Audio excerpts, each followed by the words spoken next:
we started to investigate this guy named Samson, right? And anybody remember anything significant about Samson last week? Anything?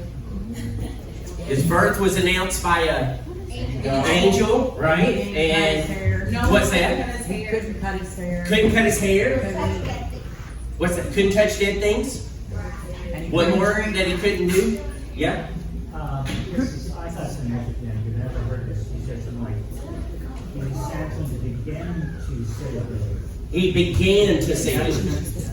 Yeah. All right. What was the other thing that he couldn't do? He couldn't drink. He couldn't drink alcohol. Yeah, no strong drink. And so we understand that he had this special, like what we would call conception. He had this special way of being born, and then he was kind of set apart. We called that consecration. There was some things that he couldn't do, and he was supposed to do some things he was supposed to do. He had this commission, and he had so much potential, y'all. He had so much potential. But when we started this series on Judges, Sean introduced this series to us, and he asked a question. And you might not remember it, but I remember this question very well. He said, "Have you ever had a moment where you asked yourself?"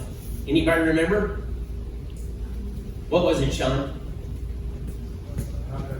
How did I get here? How did I end up here? And we've all had that moment to some degree, right? Where you're sitting and you're like, how did I end up here? How did this happen? How did whether it's, it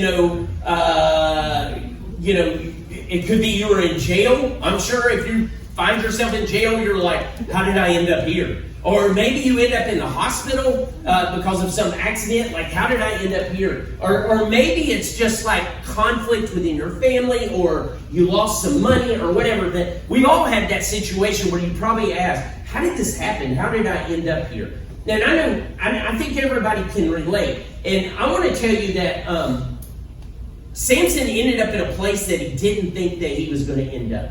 All right? And I want to show it to you. This is in Judges chapter 16, verse number 21. This is kind of the end of the story, and then we're going to go back. All right? And the Philistines seized him and gouged out his eyes, and brought him down to Gaza, and bound him with bronze shackles, and he ground at the mill in the prison. This is kind of not the total end of the story with Samson, but pretty close to the end. And we find him with no eyeballs, right? We find him chained up, and we find him probably pushing some kind of wheel, from the movies that you see, like grinding in the mill, because he was, I guess, still fairly strong, or maybe in really good shape. And so we see that he's blinded, right? Physically, they put out his eyes. He's bound with these fetters or shackles of brass, and he's also enslaved. And they make him work for them. So blinded, bound, enslaved. And I'm sure he's like, man, how did I end up here? And we know that from this series in Judges that Israel kind of does this over and over again, right? Remember the circle? Like they're following God, and then they're not following God, and then someone comes in and oppresses them, and then they turn to God, and God raises up a deliverer, and they all start following God again. And we understand through this book, it's just over and over and over again. And I'm sure from time to time they were like, how did we end up here? We did these, how did we end up enslaved again? And whether it's Samson, or whether it's the children of Israel, or whether it's us, I can tell you how we end up here. It's choices. It's choices. And I want you to understand, this is my point for today. Sinful choices lead to broken lives. Man, sinful choices always lead to broken lives. And I want to show you through the story of Samson 4 different places that he makes choices that are not pleasing to God, that are not following God, that are not honoring to God. And it might not be the things you think they are. It might not, at least I may not express them the way that you might think of. But we all tend to do this if we're not careful. And if we make the wrong choices in each of these areas, I promise you it's going to lead to a broken life. It's going to lead to a life where you're sitting going, how did I get here? And the only thing we would be able to tell you is through the choices that you made, right? And by the way, Sean also said in his sermon, it always starts small, right? It's not the big thing. And I think that happened in Samson's life too. I think you're going to kind of see this progression where it starts with a thing that's kind of like, not such a big deal, or we can fudge there, and then it gets a little bigger, and at the end, I think it's just like full-blown disobedience to God, and he ends up with no eyeballs, and he ends up chained up, and he ends up working for the enemy, the people who were oppressing him. So let me take you through 4 of these different things, and I'm just going to give you like what it is to start with, and then we'll read just a few verses. We're skipping around quite a bit this morning. But sinful choices lead to broken lives. Here's the first area that Samson messes up in. It's a disobedience to God's commands. Right? Anytime God gives me a command, is it for his good or my good? Mine. It's for my good. It really is. I mean, let's just think about a few of them. Don't murder, right? Ultimately, that's for my good, because if I do that, I'm going to get in trouble. Don't steal. Ultimately, that's good for James if I don't steal from him, but it's also good for me, because then I don't have to face James knowing that I took his stuff. Then I don't get caught and get in trouble. You see, all of the commands that he gives us, even down to the command of honor the Sabbath or take a day off, right? That's what we were talking about with Leah. Rest. This is good for you. You need this. I designed you this way. Those are all for my good. And when we get outside of God's commands, and we're doing things, breaking things that he said to do, or not doing things he said to do, it ultimately hurts me and it hurts you. Okay? And I want to show you a place in Samson's life where he was just disobedient to what God said. Look at this. This is Judges chapter 14, verses 5 through 9. It says, Then Samson went down with his father and mother to Timnah. And they came to the vineyards of Timnah, and behold, a young lion came toward him roaring. Okay? So he gets attacked. They had lions in those days in the nation of Israel. Then the Spirit of the Lord rushed upon him. That's cool, right? It's like he didn't do it himself. The Spirit of God comes on him. And although he had nothing in his hand, he tore the lion in pieces as one tears a young goat.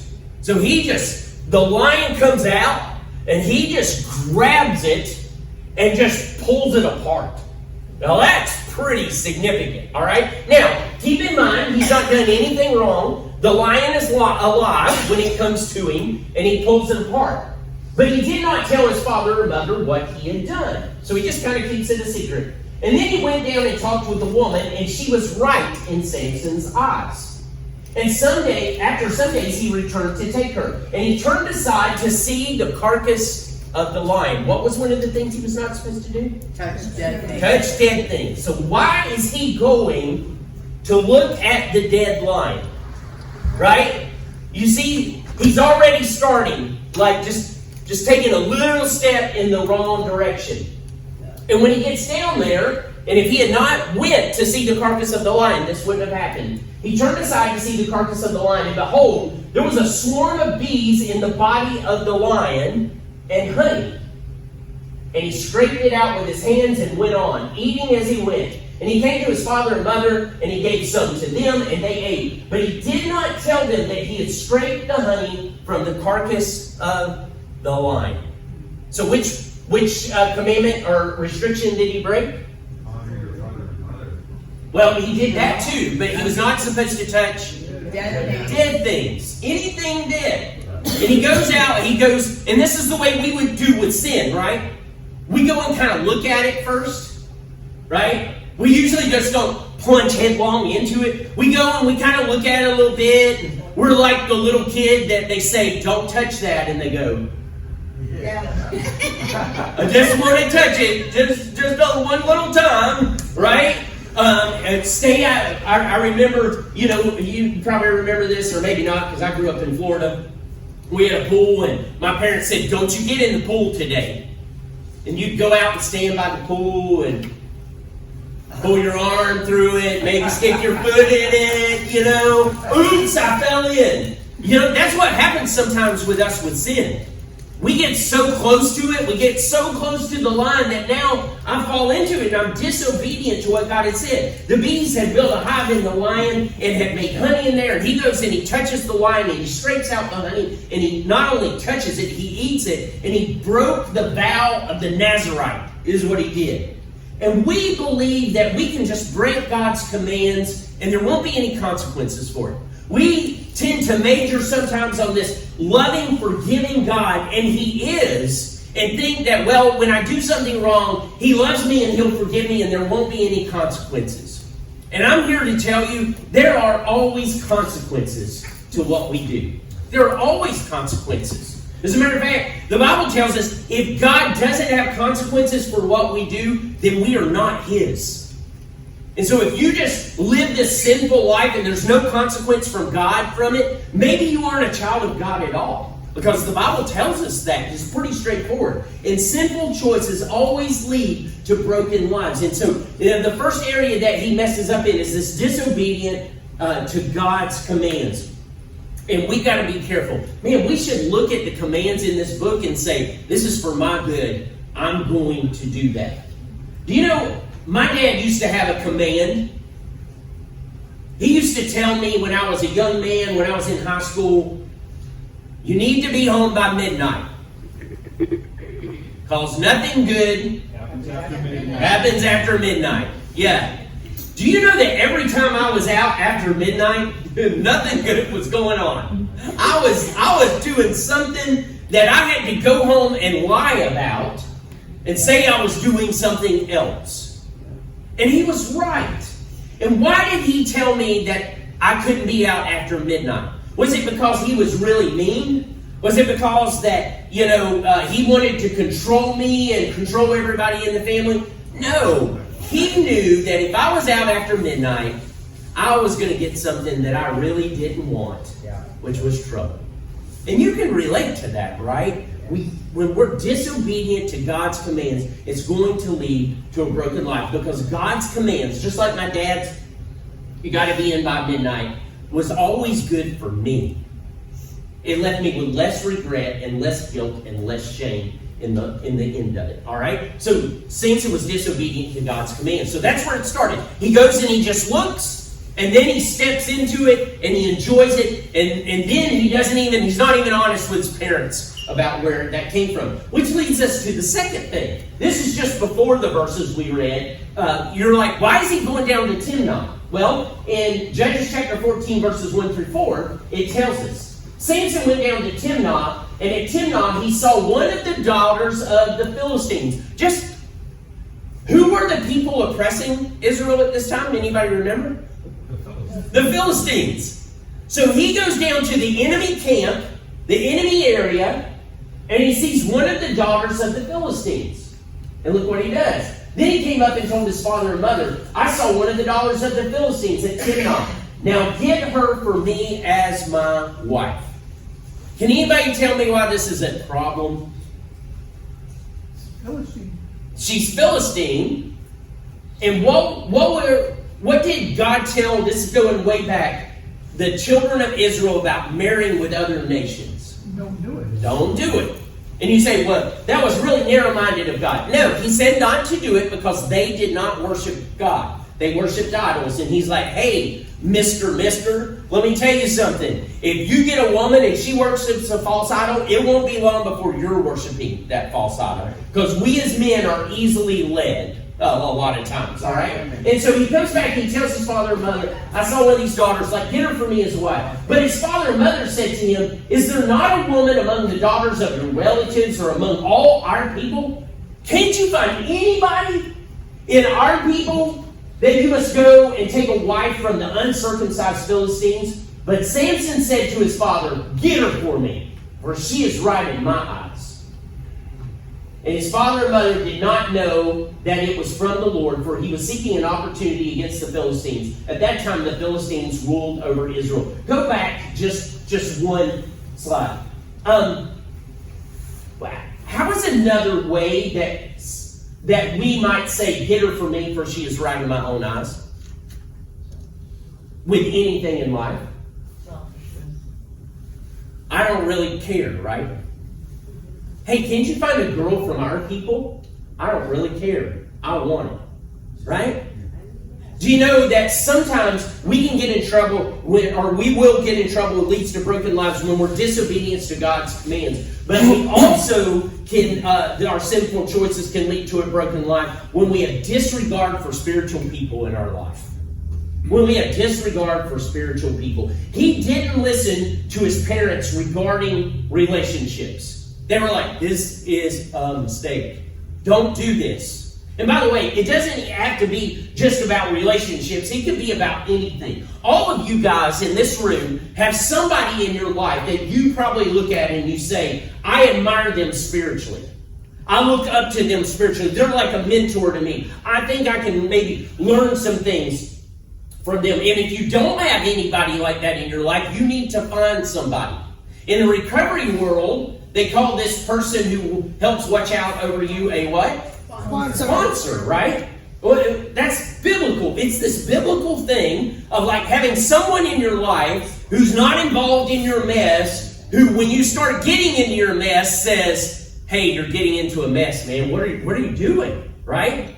And it's amazing when we start stepping away from God's commands and those spiritual people around us go, hey, can we stop for just a second? Can we push the pause button? I think you're headed in the wrong direction. And many times, people who are already breaking God's commands will say, I don't care. I'm going to do what I want to do. And I just want to ask all of you in this room, has that ever worked out good for you?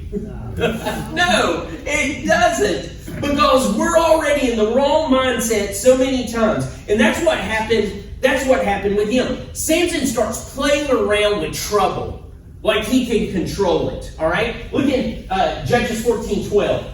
It says this. Samson said to them, let me now put... He marries this girl anyway.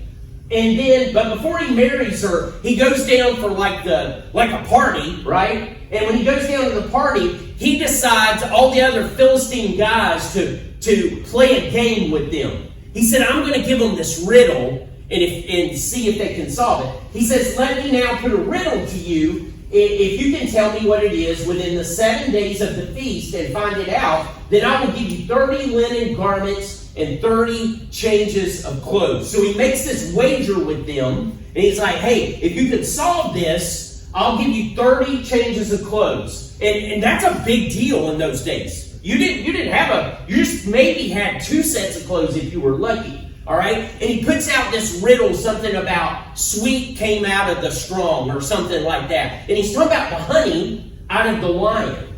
And they couldn't figure out what the riddle meant. But they convinced his wife to ask him, hey, tell me what the riddle means. Right? Tell me, let me I'm your wife, let me in on the inside information. And so Samson does that, and then she tells the Philistine gods. And their response was, what is sweeter than a honey? And what is stronger than a lion?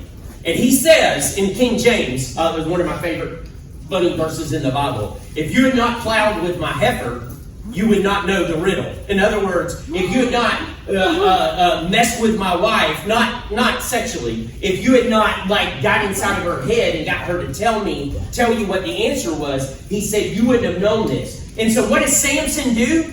He's like, I got to come up with 30 changes of clothes. So he just goes and kills 30 guys. Right? And strips them down and takes their clothes and he brings it back. And when he brings it back, what he finds out is his wife, they were so mad at him for this, that his wife was given to another guy.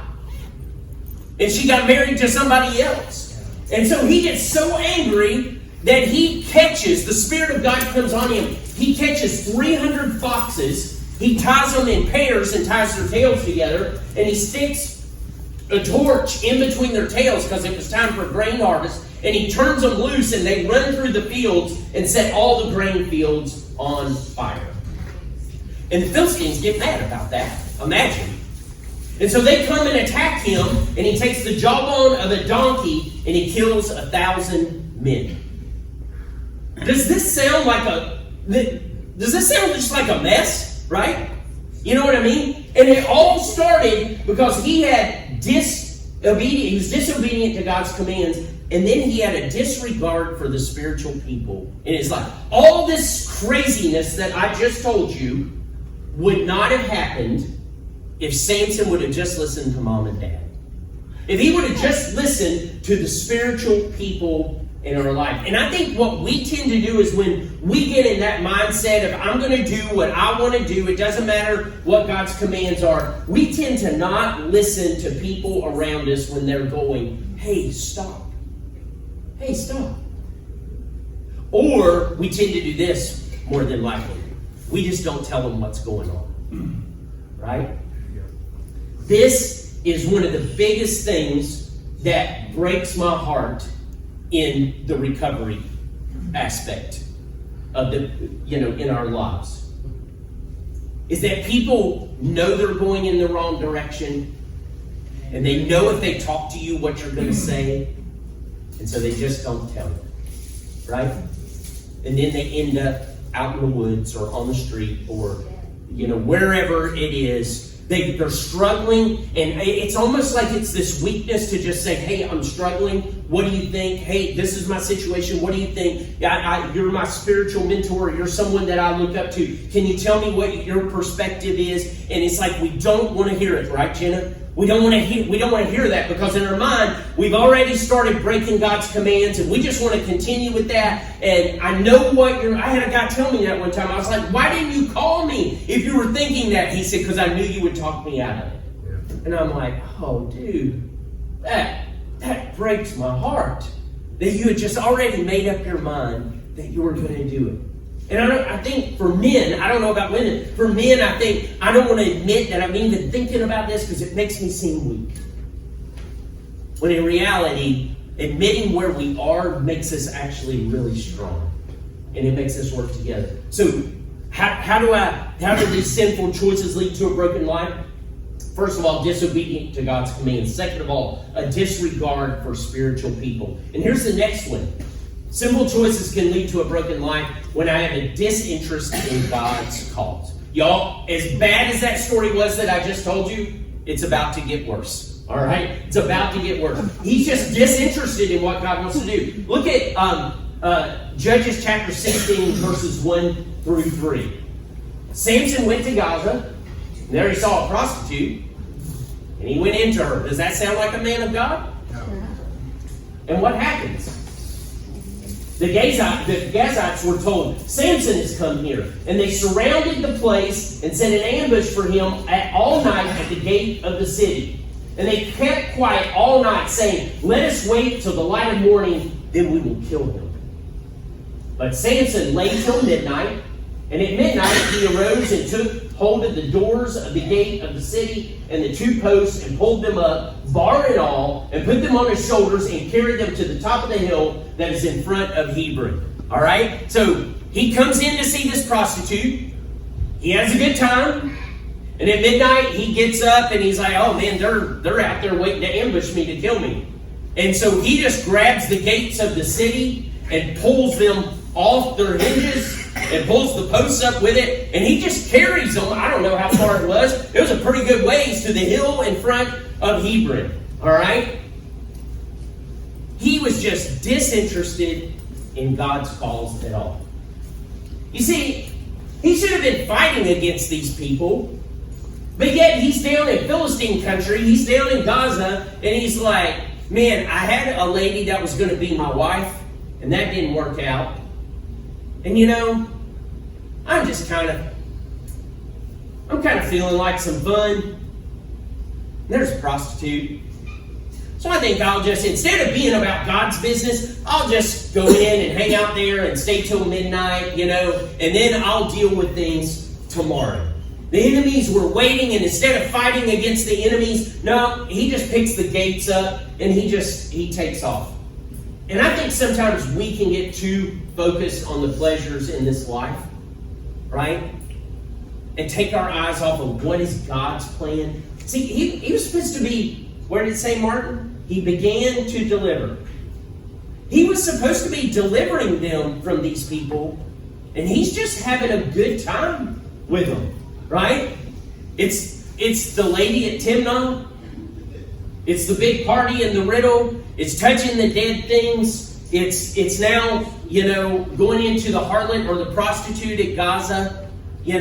and just being there till midnight and then taking off. And he just doesn't seem interested really in what God's doing at all, in being God's man or in being God's person. He's too focused on what he can get away with and what he can have fun doing, and he takes his eyes off God's plan. And you know, when I'm disobedient to God's commands, when I don't listen to people who are around me telling us what's the right thing to do, that always leads to, hey, but what about God wants you to do? Well, I'm not really interested in that. Do you see the progression? It starts with just breaking a few things, then I'm not listening to people, and now I'm just not interested in what God really wants at all. And then that leads us to the last thing. I think he disbelieved in God's chastening. What does chastening mean? Discipline? Yeah. Is it different than punishment? Yeah. Yes. Yeah. What's the difference between chastening and punishment? One teaches a lesson. One teaches you a lesson, right? Chastening is always about bringing us back to where we were supposed to be. It's always about bringing us back into relationship. You see, why would God want to allow bad things in Samson's life? It was to bring him back to a deep, meaningful relationship with him. And that's what he does to you and I all the time. When I experience these things in life, chastening consequences to my sin, God is allowing those in my life to bring me back to him. Because he wants to be first in my life. He wants to be the Lord of my life, and he wants to be the Lord of your life. This is what we should do with our children. We shouldn't punish our children. We should chasten our children. We should allow consequences to bring them back to a place where we're in good relationship with one another. And so after he goes into the harlot in Gaza, and he carries the gates off, he meets another woman. You probably know her name, right? Delilah. After this, he left a woman in the valley of Sorek, whose name was Delilah. And the lords of the Philistines came up to her and said to her, "Seduce him, and see where his great strength lies, and by what means we may overpower him, that we may bind him to humble him, and we will give you 1,100 pieces of silver." I'd say she'd be a rich woman, right? So Delilah said to Samson, "Please tell me where your great strength lies and how you might be bound that one could subdue you." Samson said to her, "If they bind me with 7 fresh bowstrings that have not been dried, then I shall become weak and be like any other man." Oh man, right? Then the lords of the Philistines brought up to her 7 fresh bowstrings that had not been dried, and she bound him with them. And she had men lying in ambush in an inner chamber. And she said to him, "The Philistines are upon you, Samson." But he snapped the bowstrings as a thread of flax snaps when it touches the fire. So the secret of his strength was not known. Then Delilah said to Samson, "Behold, you have mocked me and told me lies. Please tell me how you might be bound." And he said to her, "If they bind me with new ropes that have not been used, then I shall become weak and like any other man." So Delilah took new ropes and bound him with them and said to him, "The Philistines are upon you, Samson." And the men lying in ambush were in an inner chamber. But he snapped the ropes off his arms like a thread. Then Delilah said to Samson, "Until now you have mocked me and told me lies. Tell me how you might be bound." Can I just say, right, the obvious? Samson is stupid, right? He is not, obviously, this dude is not real smart. He's got it going on in the strength department, but upstairs, not so much. And look what he says. "If you weave the 7 locks of my head with the web and fasten it tight with the pin, then I shall become weak like any other man. So if you braid my hair." So while he slept, Delilah took the 7 locks of his head and wove them into the web, and she made them tight with the pin and said to him, "The Philistines are upon you, Samson." But he awoke from his sleep and pulled away the pin, the loom, and the web. And she said to him, "How can you say I love you when you're..." Oh, sorry. No problem. "How can you say I love you when your heart is not with me?" I mean, come on, dude. Can't you see what's going on here? You know, I actually don't think Samson was all that stupid. No, he was toying with her. I think he didn't believe that God would correct him. You see, he's gotten away with it over and over and over again, right? He kills the lion, he eats the honey. Then God uses that still to kill Philistines. 30 and then 1,000. And he's like, nothing bad happened. Then he goes into the harlot at Gaza and he carries away the gates. And he's like, nothing bad happened. I don't think he believed God would chasten him or punish him for what he was doing. And so I think he is toying with her, but I think he's like, it won't matter. Look how strong I am. Man, that's a dangerous place to be, right? That disbelief in God's chastening. She says, how can you say I love you when your heart is not with me? You have mocked me these 3 times and have not told me where your great strength lies.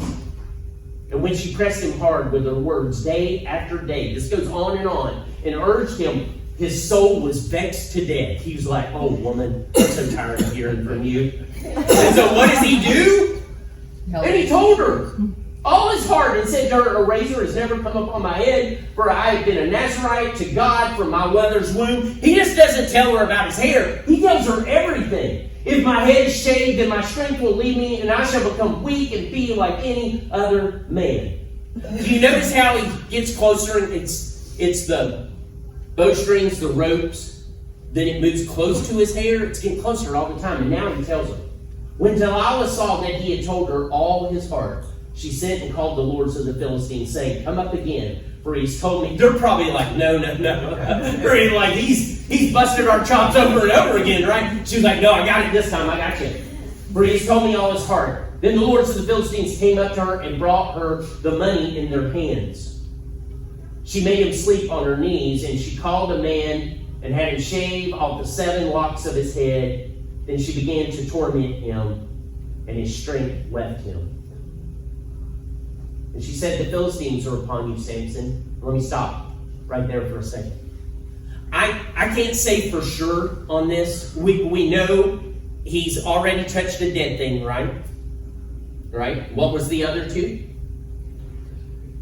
Alcohol. Restrictions? What was that? Alcohol. Alcohol. And cutting his hair.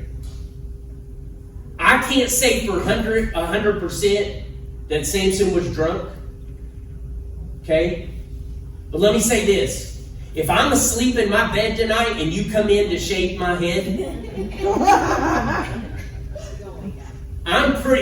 didn't have, the great razors we do today. It would have just been a night. I'm pretty sure I'm going to wake up. I personally think, and I can't prove this, I personally think Samson's not asleep. I think he's passed out. Yeah. But he's not supposed to be with that woman either. And he ain't supposed to be with the woman. And he's asleep on her knees, in her lap. That's what I think. I think he's been drinking, and I think this is not the first time. Because Samson's running with prostitutes, and he's touching dead things. He's not listening to his parents. It's not a far stretch of the imagination to think he's probably drinking strong drink. There again, can't prove it, but that didn't cost you anything extra. All right? The Philistines are upon you, Samson. He awakes from his sleep and said, get this, I will go out as at other times and shake myself free. But he did not know that the Lord left him. Man, this is one of the scariest verses in the Bible to me. He had all these things that he had done. Why? Because the Spirit of the Lord would come on him. It was different than us. We have the Spirit of God all the time within us if we've accepted Christ as our Savior. It is a permanent possession. But in the Old Testament, it was not that way. The Spirit of God would move on people, in it, kind of in and out. It doesn't mean that if they died, they wouldn't go to heaven, because they believed that there was a Messiah to come. We believe that there was a Messiah, a Savior that has come, and we put our faith in that. And so what you see in the Old Testament is these times where the Spirit of God would move on them, and they would do these miraculous things like Ehud and like Shamgar and all of these different judges that we looked at, Gideon, and he thinks it doesn't matter if God is there or not. He says, I'll just go out and I'll just shake myself and throw him off. And it says he was completely unaware that the Spirit of God was not even with him anymore. Now, I think if that's the case, he's gotten pretty far away. And he's become pretty callous. And he's become pretty numb to just doing what I want to do. And it doesn't matter because it's all going to work out for me because I'm so strong. And I'm stronger than everybody. I'm probably faster. He caught 300 foxes. He's obviously pretty fast, right? I'm faster than everybody. I don't need anybody else. I don't have to listen to anybody. I can just do my thing and it's going to be okay. But let me tell you something. When the Spirit of God is not on you, you're in trouble. And look what happens. And the Philistines seized him, gouged out his eyes, and brought him down to Gaza, and bound him with bronze shackles. And he ground at the mill in the prison. Any sin that we commit, we always believe we can get away with it. Right? If we knew where it was going to lead, we would probably not do it. I mean, for some people in this room, if you had known how bad it was going to get to take that first hit or first drink, right? If you could have seen in the future and saw that I'm going to lose everything, it would have been a real big factor in not doing it. But unfortunately, we live in this world where we think we can do it and it'll be okay. If I told you that there was a verse in the Bible and God actually did this and said, if you gossip, you will immediately fall over dead. And if we came to our church gathering and all of a sudden somebody fell over dead, well, they were gossiping back here, right? I guarantee you would stop gossiping, right? Remember the story in the book of Acts, Ananias and Sapphira? They came and they lied about, they sold a piece of property. They came and said, we're giving all the money when they weren't giving all the money. And they didn't even have to give all the money, but they just lied about it. And each one of them, when they walked in to the church family, and they said, did you sell it for this? Yeah, we sold it for that, and we gave all the money. And they just fell over dead. And they took them out and buried them. It's this crazy, crazy story. And it says, all the people in the church had great fear. Right? Yeah. Because if you told me, hey, if you lie, you're going to fall over dead, or if you take something that's not yours, you're going to fall over dead, and it really happened, I could see people falling over dead. Dude, I would be walking straight and narrow. Wouldn't you? Like, I'm not lying. I don't want to die today. That gives new meaning to that. If I'm lying, I'm dying, right? Like, what if that was true? Like, if I'm lying, I'm dying. And Samson just doesn't think it's going to happen. And before we get too condemning of him, that's exactly what we do. I think I can do it and get away with it. I think I can do it and no one will know. I think I can do it and no one will be aware. And God's loving and God's merciful and He's going to forgive me and surely He won't kill me. Sometimes we don't even realize, not that the Spirit has left us if we're really believers, but He's not working through us anymore. We've pushed Him so far back into this little hole and we've limited His influence in our lives. And you say, well, Samson ends up blinded, bound, and enslaved. You see, the deeper he got, the least he could distinguish wrong. It was a Philistine wife, at least. Then it was a prostitute. Then it was Delilah. And the deeper we get into sin, the more we rationalize it. Black now seems gray and gray seems white. I mean, yeah, I know it's wrong, but you don't understand the situation. I know it's wrong, but you don't know what I'm going through. No, that's rationalizing. If it's wrong, it's wrong. And if it's right, it's right. And God's told us what the difference between those two are. Samson's bound not only physically, he's bound spiritually, right? Satan got a hold of Samson in his life, and he destroyed his strength and his influence. And sin can get a hold in my life and in your life, and we can end up controlled by the sin, by the pleasure that we thought was for us to enjoy. Now it's controlling us. And I can reach this point where I can't do what is right, and I can't even see what is right, and I can't escape back to what is right. And that's when we're enslaved. Sin ruled Samson's actions, sin ruled Samson's life, and it resulted in complete bondage. I mean, chains on his wrists, chained to a wheel, grinding at the mill.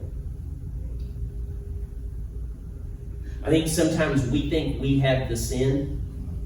We have that thing that we do, when in reality, we're chained to the wheel of it. And we're grinding at the mill. We think we've got our sin, but our sin actually has got us. You guys know it. I know it. And by the way, this is not just a, do drugs or alcohol and end up on the street. I can be fully functioning with a family and my sin still happening. It all starts off with this disobedient to God's commands. And then a disregard for the people around me, like listening to them. Like maybe I tell them and they say that's not a good thing and I ignore it. Or maybe I just keep it quiet because I don't want to hear what they have to say because I know they'll talk me out of this thing that I want to do. That leads to a disinterest in what God's doing. I'm more focused over here on what I want to do, and I'm not interested in what God's going to do. Which always leads me to this disbelief that God is going to chasten me for this. Samson had so much potential. One of 3 or 4 people in the Bible that his conception was announced by an angel. Stronger than anyone else, I guess, had ever been. I don't know of anyone else who picked up the gates to a city and carried them off. And I don't know if the gates were as big as this room, or maybe they were just like 2 doors, like double doors. But either way, that's a huge feat, right? To kill 1,000 men with a jawbone of a donkey, that's a huge feat by yourself. He was unlike anyone there had ever been. And he only had a few things that he couldn't do in his life. But those few things, he broke every single one of them. And when people were saying, hey man, you're messing up, he just didn't want to hear it. He became very disinterested in what God was doing. And he thought, I really think from the story with Delilah, God needs me. He's not going to punish me. I'm not going to end up there. I've got this thing under control. And then he suddenly realized, with no sight, chained to a wheel that he pushes every day, actually, I didn't have anything under control. Hey, where are you at? I know we all have secrets, right? We all have those things that we're not going to stand up this morning and say, hey, I did this yesterday, right? In a group like this. But there's a difference between not confessing it to a whole group. It might not be appropriate, and just not telling anybody. I want to encourage you to find someone in your life that can be a spiritual mentor to you, that you can be honest with, that you can share with. Let me say this. If you're a man, it needs to be a man. And if you're a woman, it needs to be a woman. It really does. I think it's a different perspective. But you need to have actually more than one. As a matter of fact, in the Genesis process, you put together this team of people, right? Yeah. That see when you're going in the wrong direction and say, hey, can you stop there? You know what I found with most people who go through the Genesis process? They put the names of those people down on a card. And they even have the cards, and they might give the cards to their accountability person.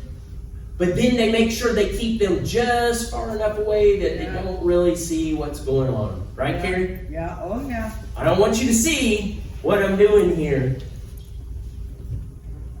And what happens is we end up grinding at the middle again. You can call it relapse. It doesn't have to be relapse. It can just be living your own sinful life. And we don't want that for each other.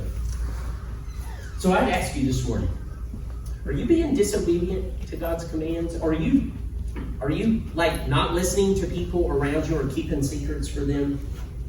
Are you just kind of disinterested in what God's doing? You know, I don't have time for all this kind of stuff. I want to do my thing. Obviously not completely because you're here this morning. Are you disinterested? And do you disbelieve that if you do something, like if you break God's laws, that He would actually chasten you for that? Or maybe you're just limiting, well, it won't be that bad, right? I'll get through it. I can tell you that is the fastest way, those sinful actions, to find yourself with a broken life. And I encourage you not to. Let's pray together.